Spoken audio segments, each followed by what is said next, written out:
嘅行程係通天閣。通天閣係大阪最具代表性嘅地標建築之一，位於大阪市新世界區域，塔身100米。通天閣建築靈感係融合於法國建築風格同埋日本本土元素，係大阪人心目中嘅天氣預言家。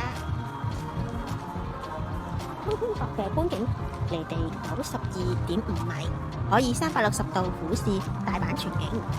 喺5樓皇室屋嘅展望台中央，仲有一個俾你睇嘅神像，可以許願。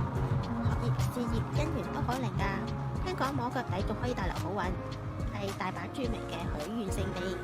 通天閣唔只係一座建築，更係大阪精神嘅象徵，見證咗呢座城市嘅興衰與重生。